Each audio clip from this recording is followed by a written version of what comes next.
चलिए अब हम लोग थोड़ा लाइट के विषय में बात करें। देखिए हमारा जो अभी लिखा हुआ है सेल एनर्जी लेवल ऑर्बिट, इससे हम आगे नहीं गए हैं, वहीं पे रोक के और सारे कंसेप्ट को हम लोग डील कर रहे हैं कि जो कि मॉडर्न फिजिक्स में यूज करेंगे, ठीक है ना।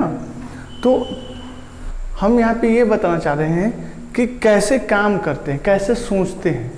कंसेप्ट तो बहुत पहले भी आप लोगों ने पढ़ रखे होंगे इसके विषय में, लेकिन यही कंसेप्ट से हम लोग कैसे आगे बढ़ रहे हैं। देखिए यहाँ पे क्या है, लाइट एक समय बहुत ज़्यादा विवाद में रहा था कि इसकी नेचर क्या है। बहुत सारे एक्सपेरिमेंट के बाद हम लोगों ने पाया कि लाइट के पास दो तरह के नेचर होते हैं, एक पार्टिकल नेचर होता है और एक वेव नेचर होता है, ठीक है ना। एक पार्टिकल नेचर होता है और दूसरा वेव नेचर होता है। तो इस वेव नेचर के विषय में हम लोग लाइट चैप्टर में डिटेल से पढ़ेंगे, ठीक है ना। जैसे आप डबल स्लिट एक्सपेरिमेंट पढ़ते हो, वह पूरा का पूरा एक्सपेरिमेंट किस पे बेस्ड है, वेव नेचर पे। लेकिन हमारा यहाँ पे पार्टिकल नेचर पे है, और यहाँ पे हम लोग लाइट को मानते हैं कि लाइट जो है एक बंडल है, बंडल ऑफ क्या है, छोट एनर्जी पैकेट।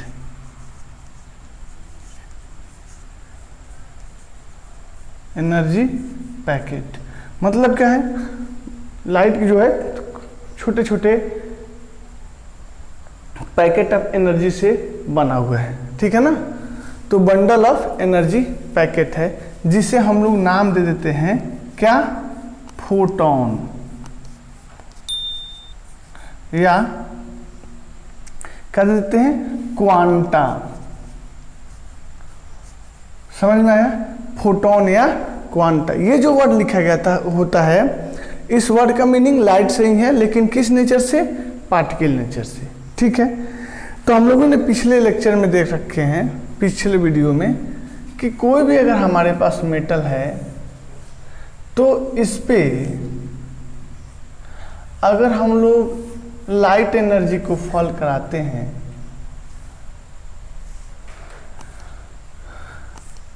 तो ये पूरा मटेरियल के अंदर फ्री इलेक्ट्रॉन अवेलेबल है हमारे पास, और इस पे हम कोई सोर्स ले रहे हैं।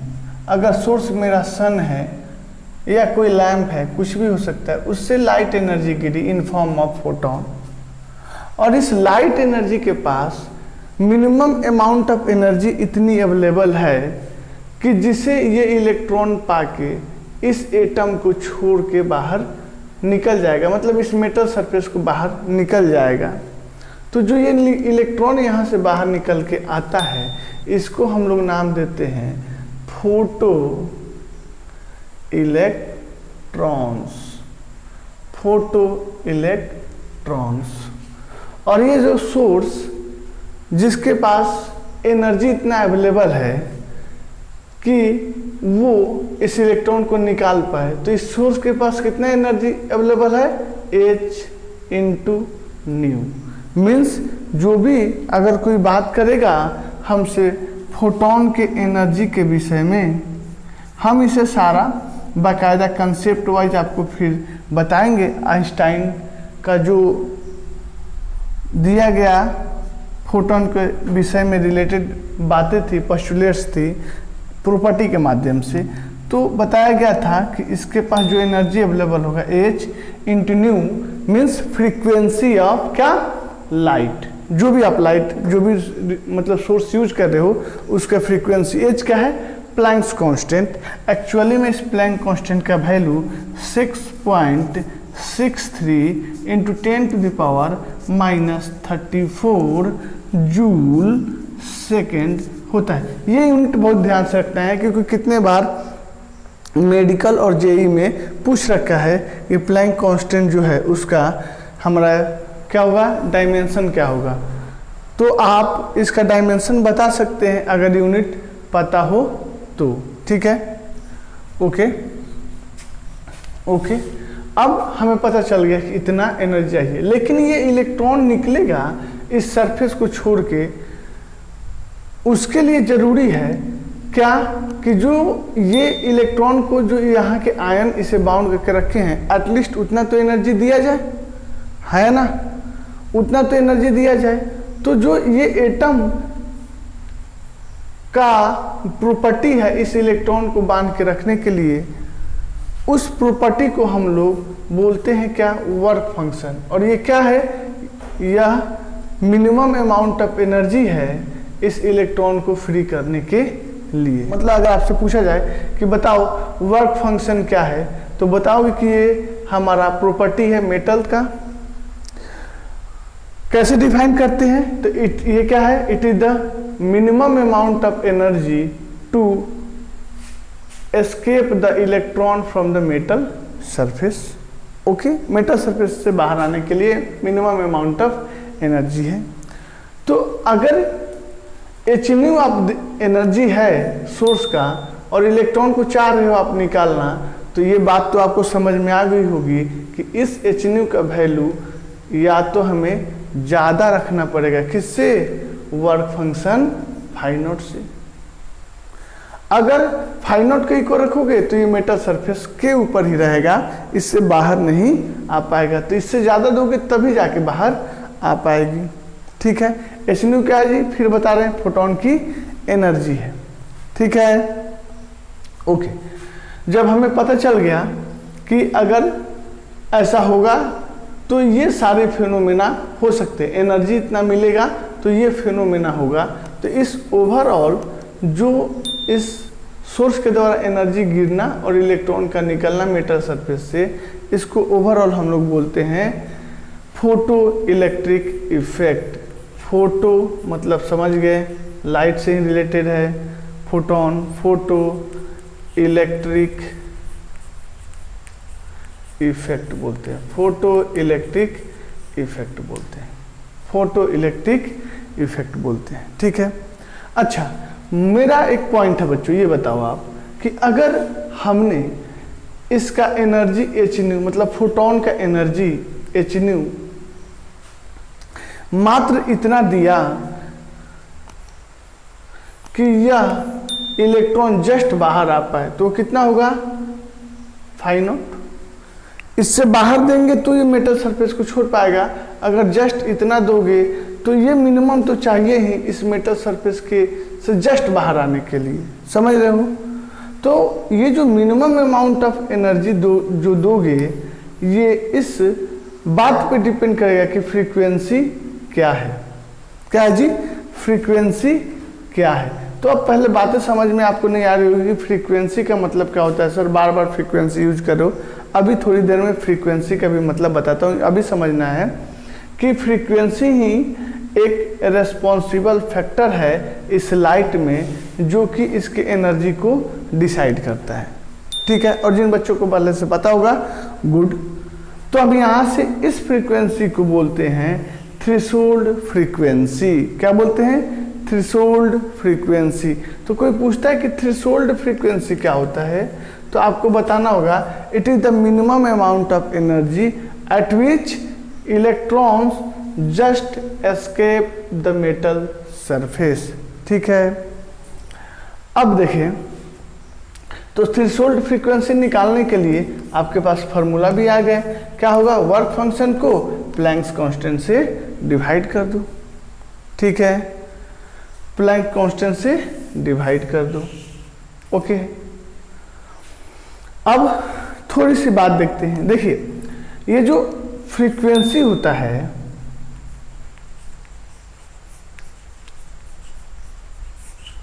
जिसे हम न्यू से दिखाते हैं, इसका रिलेशन होता है क्या, nu is equal to c upon lambda, wavelength से रिलेटेड होता है। मीन्स अगर आप फ्रीक्वेंसी बढ़ाओगे तो वेवलेंथ घटेगा। हम बोल रहे हैं कि ये मिनिमम फ्रीक्वेंसी है, तो अगर ये मिनिमम फ्रीक्वेंसी होगा थ्रेशोल्ड, तो इसके क्रॉसपॉन्डिंग जो मेरा वेवलेंथ मिलेगा सी अपॉन लेमडा, ये लेमडा भी क्या होगा, अब आपको पता है इन्वर्स रिलेशन है, तो ये मिनिमम है, तो ये क्या होगा, मैक्सिमम होगा। ये वेवलेंथ का वह मैक्सिमम वैल्यू है जिस पे photo electric effect just start होगा, मतलब जस्ट स्टार्ट हो रहा है, या ऐसे बोले कि जस्ट इलेक्ट्रॉन मेटल सरफेस से एस्केप हो पा रहा है। तो क्या बोलेंगे, ये क्या है, इसे बताओ। तो इसको हम लोग बोलते हैं थ्रेशोल्ड वेवलेंथ। तो कोई हमसे बोलेगा कि थ्रेशोल्ड वेवलेंथ डिफाइन करो, तो क्या बताओगे, it is the maximum wavelength eight which electron escape the metal surface. ये मैक्सिमम वैल्यू है जब इलेक्ट्रॉन अपने मेटल सरफेस को जस्ट छोड़ रहा है। ठीक है, तो यहां से हम लोग इस बात को भी लिख सकते हैं, C/λ threshold is equal to φ0/h। तो अगर हमसे पूछा जाए कि φ0 बता दो तो बता सकते हैं, क्या बता सकते हैं, SC/λTH। ठीक है, SC/λTH मतलब आपको HC पता चल जाए तो थ्रेशोल्ड जो वेवलेंथ होगा उससे सिर्फ डिवाइड कर दोगे तो इस जो मेटल का जो प्रॉपर्टी है φ0 वर्क फंक्शन वह तुम्हें मिल जाएगा। समझ में आ रही है? ध्यान से सुनिए जी, कोई बड़ी टफ चीज़ नहीं बता रहा हूँ, बहुत इजी तरीका से हम लोग आगे चल रहे हैं, सिर्फ सुनते जाना है, सारी कंसेप्ट आपके दिमाग में फिट हो जाएंगी, कंटिन्यूअस इस पे काम करना है। अब आइए, अब थोड़ी न्यूमेरिकल को इजी करने का कंसेप्ट हम आपको समझाते हैं। हमने अभी देखा कि सर फोटोन का जो एनर्जी होता है ई ऑफ फोटोन वह कितना होता है जी, hc/λ। ठीक है, क्या होता है जी, hc/λ। ठीक है, आपने देखा ना, ये h न्यू होता है और न्यू को आप लिख सकते हैं c/λ, कोई दिक्कत नहीं। अगर हमें वेवलेंथ दिया हो एंगस्ट्रम में तब की बातें कर रहे हैं, स्पष्ट मैं बोल रहा हूं, जब वेवलेंथ एंगस्ट्रम में दिया हो तब की बातें कर रहे हैं। डायरेक्ट मुझे वेवलेंथ प्रोवाइड किया गया कि सोर्स ऑफ लाइट जो फॉल कर रही है मेटल सरफेस पे वो 340 एंगस्ट्रम का लाइट है, लाइट सोर्स है, तब की बात, या मतलब कुछ भी डाटा दे इन टर्म ऑफ एंगस्ट्रम दे, तो मैं बोलूँगा कि देखो एच क्या है, प्लैंक्स कांस्टेंट है, वैल्यू कितना होता है जी कांस्टेंट का, तो 6.3 × 10⁻34 जूल सेकेंड। सर सी क्या है, स्पीड ऑफ लाइट है।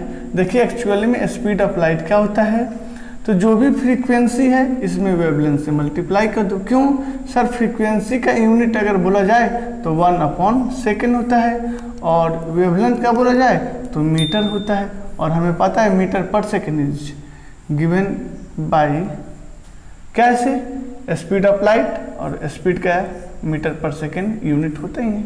समझ पा रहे हैं आप? तो मेरा कितना हो गया जी, ये प्लैंक्स कांस्टेंट का वैल्यू हो गया। स्पीड ऑफ लाइट अप्रॉक्स 3 × 10⁻, क्या लेके चलते हैं जी, 8 मीटर पर सेकेंड अपॉन क्या चलेंगे, लेमडा। लेमडा है लेकिन एंगस्ट्रम में वैल्यू मैं मान के चल रहा हूँ कि दिया है, तो इसे कन्वर्ट कर लेंगे किसमें, मीटर में। तो एक एंगस्ट्रम बराबर 10⁻⁻10 मीटर, हाँ या ना, हाँ या ना, यस। तो ये सेकंड और ये सेकंड गया, ये मीटर और ये मीटर गया, कोई दिक्कत नहीं आपको। तो आपके पास कितना बचा, 6.3 × 3 × 10⁻⁻34 × 10⁸, और ये 10 ऊपर इसमें जाएगा तो और जोड़ दो, ठीक है, अपॉन क्या हो जाएगा, लेमडा, और बचा किस यूनिट में, जूल में। लेकिन जब भी हम लोग जब न्यूक्लियर फिजिक्स पढ़ते हैं तो हमें एससी का value in term of electron volt रखना पड़ता है। तो सर इलेक्ट्रॉन वोल्ट के क्या कंसेप्ट है उसके विषय में थोड़ा बताओ। तो देखो मेरे पास 2 पॉइंट हैं, मेरे पास क्या है जी, 2 पॉइंट हैं। एक पॉइंट मैंने यहाँ लिया और दूसरा पॉइंट यहाँ लिया, हम बोल रहे हैं कि यहाँ पे इलेक्ट्रॉनिक चार्ज E को 0 वोल्ट रखा और इसे यूनिट 1 वोल्ट से पोटेंशियल डिफरेंस से, कितने 1 वोल्ट पोटेंशियल डिफरेंस से एक्सेलरेट करके A पॉइंट से हम B पॉइंट तक ले गए।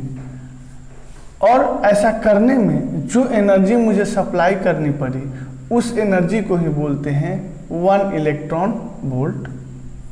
समझ में आया? तो कितनी एनर्जी जो भी सप्लाई करनी पड़ी, तो यहाँ से यहाँ तक इलेक्ट्रॉन आया और इसके पास 1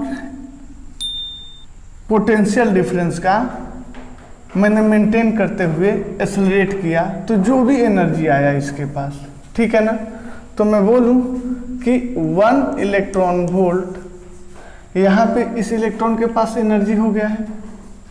तो ये 1 इलेक्ट्रॉन वोल्ट किसके इक्वल होगा? तो जो भी हमने इसके ऊपर काम किया, काम क्या किया है जी, आप पढ़ोगे कि इलेक्ट्रॉनिक चार्ज और जो भी आपने पोटेंशियल डिफरेंस इस पे अप्लाई किया, ठीक है। तो कितना हो जाएगा?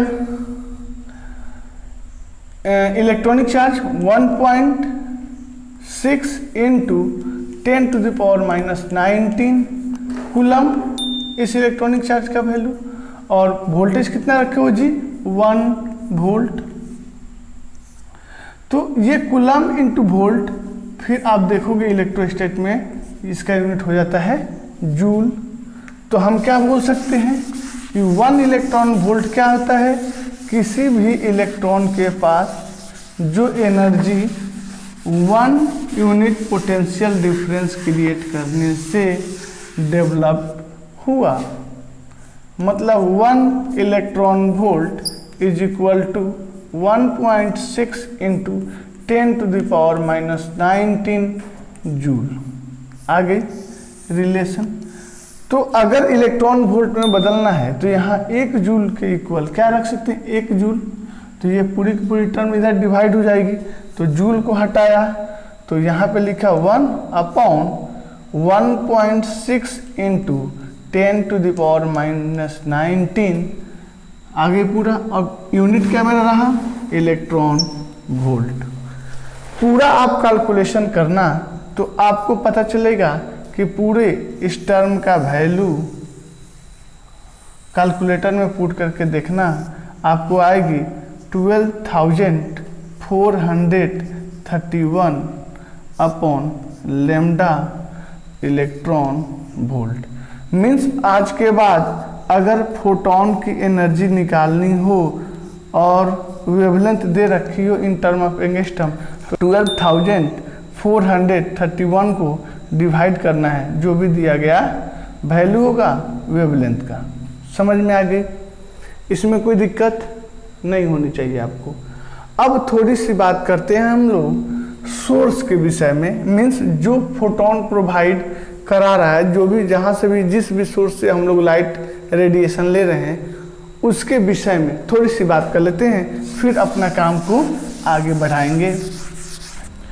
देखिए यहाँ पे ध्यान दीजिए, मैं बोल रहा हूँ कि अगर मेरे पास कोई भी सोर्स है तो इस सोर्स से रिलेटेड हम 2 प्रॉपर्टी को देखेंगे।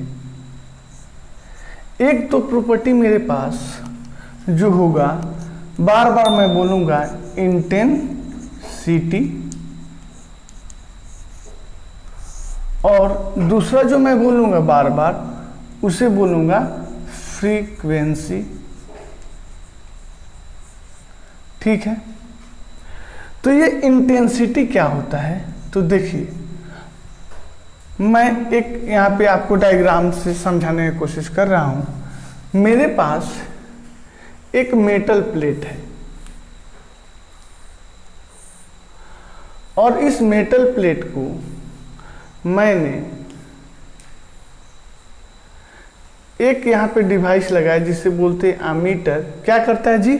करंट को मेजर करता है। अमीटर करंट को मेजर करता है और हमने इसे अर्थ से कनेक्ट कर दिया है, अर्थ से कनेक्ट कर दिया है।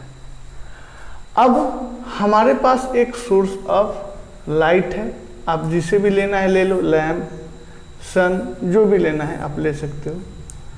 मैं बोल रहा हूँ कि जो भी ये सोर्स है, इससे यहाँ पे इस मेटल के ऊपर रेडिएशन फॉल कर रही है, हम लोग इस पे इंसिडेंट करा रहे हैं। यहाँ पे तो ये लाइट सोर्सेस पूरी स्फेरिकल शेप में रेडिएशन जनरेट कर रही होगी, तो कैसे स्टडी किया जाए? तो इसके लिए एक कंसेप्ट निकालें कि यूनिट एरिया से देखो कितना रेडिएशन पास हो रहा है, कितने टाइम में, तो यूनिट टाइम में। और जो ये क्वांटिटी आया उसे हम लोगों ने बोला इंटेंसिटी। तो एक्चुअली में इंटेंसिटी हमें इस बात का इंफॉर्मेशन दे देता है कि कितना रेडिएशन यूनिट एरिया से पास कर रहा है, ठीक है ना। तो एक्चुअली में क्या है इंटेंसिटी? नंबर ऑफ, और यहाँ पे क्या बोला जाए, रेडिएशन,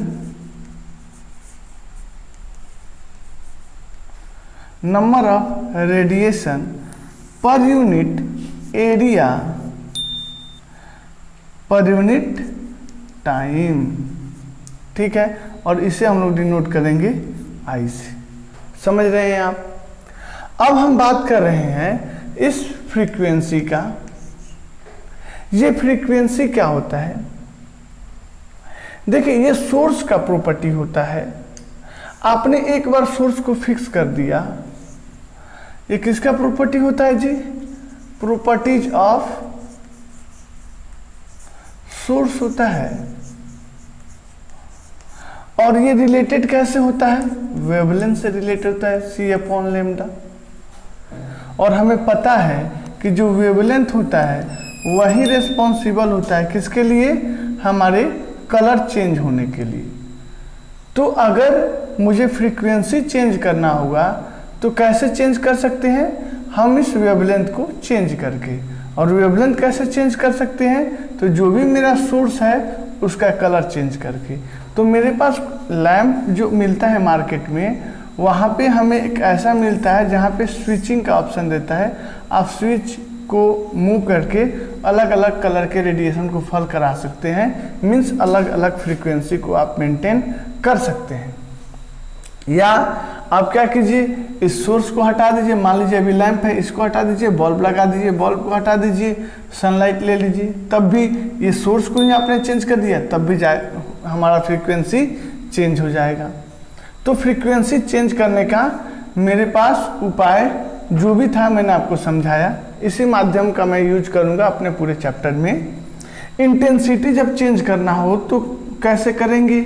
हम करते क्या है, इस लाइट सोर्स को अपने जो मेटल प्लेट जहाँ पे भी रेडिएशन फॉल करा रहे हैं उससे अपना डिस्टेंस कम या ज़्यादा करेंगे। आपको पता है कि स्फेरिकल शेप में जा रहा है, जैसे दूर करोगे तो पर यूनिट जो रेडिएशन है उसका वेरिएशन होने लगेगा। इस यूनिट एरिया से दूर जाने पे कम पास करेगी, नज़दीक आने पे ज़्यादा पास करेगी, तो हमारा इंटेंसिटी वेरी कर जाएगा।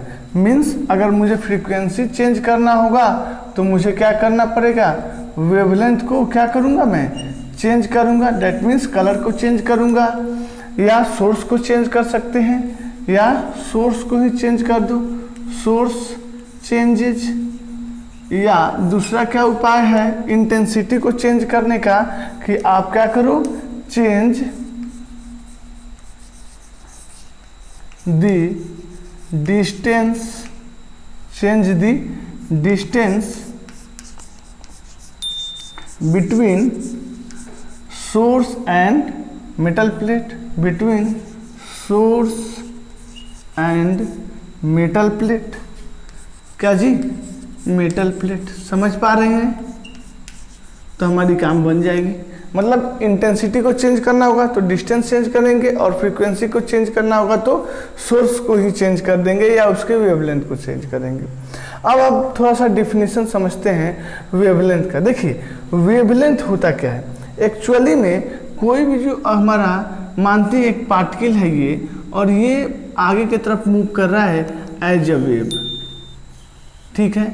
पार्टिकल यहाँ पे आया तो मैं कहूँ कि इस पॉइंट से कितना साइकिल पास किया, तो जस्ट इस पॉइंट से अगर लेते हैं कि मेरा जो पार्टिकल था यहाँ से मूव करना स्टार्ट किया, तो देखिए जो पोजीशन यहाँ है वही पोजीशन यहाँ है, वही पोजीशन यहाँ है, मतलब 2 साइकिल। अगर सर्कुलर पाथ पे बोलोगे तो यहाँ पे है और यहीं से घूम के फिर यहीं पे आ जाइए, तो 1 साइकिल, फिर यहीं से घूम के यहीं पे आ जाइए 2 साइकिल, फिर यहीं पे घूम के यहीं आ जाइए, तो 3 साइकिल।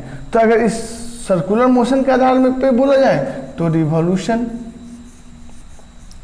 और वेव के आधार पे बोला जाए तो 1 पीरियड या 1 साइकिल, ये दूसरा साइकिल हो जाएगा। समझ में आए? 1 साइकिल यहाँ से पास कर गया, दूसरा साइकिल पास कर गया, तो यहाँ पे हम लोग बोल देते हैं क्या, साइकिल वर्ड, ठीक है ना।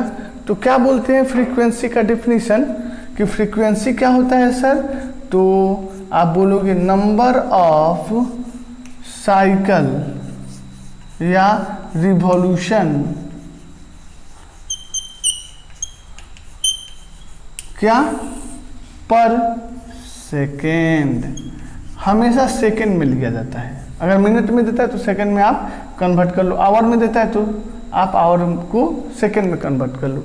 मीन्स कि 1 सेकेंड में कितना नंबर ऑफ साइकिल कोई भी वेव कर पा रहा है या कितना रिवॉल्यूशन कंप्लीट कर पा रहा है, उसे हम लोग डिनोट करते हैं फ्रीक्वेंसी से, उसे डिनोट करते हैं हम लोग फ्रीक्वेंसी से। अगर वेवलेंथ की बात किया जाए तो इस पॉइंट से इस पॉइंट पे, मतलब अपर टू अपर या लोअर टू लोअर या जो भी पॉइंट ले लो उसके कॉरस्पॉन्डिंग पॉइंट ले लो, जो डिस्टेंस ट्रेवल कर पाया वेव, जैसे ये अपर पॉइंट टू क्रेस्ट बोलते हैं तो क्रेस्ट टू क्रेस्ट, तो जो भी डिस्टेंस ट्रेवल कर पाया उसे क्या बोलेंगे, वेवलेंथ। तो वेवलेंथ के माध्यम से हम लोग वेव का कितना वो आगे मूव कर रहा है वो डिस्टेंस निकाल लेते हैं, और फ्रीक्वेंसी के माध्यम से जो भी हमारा वेव मूव किया तो कितना नंबर ऑफ साइकिल पास कर गया, इसको पता कर लेते हैं। और इसके हेल्प से मेरी क्या निकल जाती है, स्पीड। अभी हम लोगों ने पढ़ा, मान लो लाइट का स्पीड निकालना, तो पता है लाइट इज इलेक्ट्रोमैग्नेटिक वेव, और इलेक्ट्रोमैग्नेटिक वेव का क्या होगा, वेवलेंथ होगा।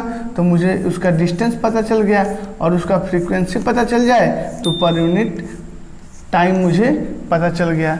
तो मीटर पर यूनिट टाइम क्या होता है, स्पीड।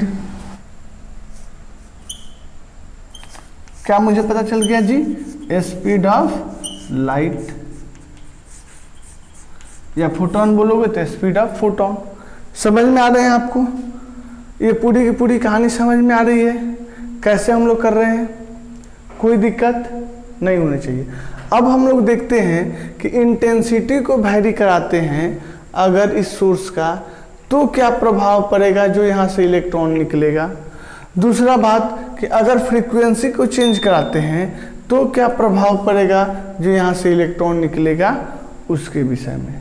ठीक है, आराम से समझिए एक बार, ठीक है।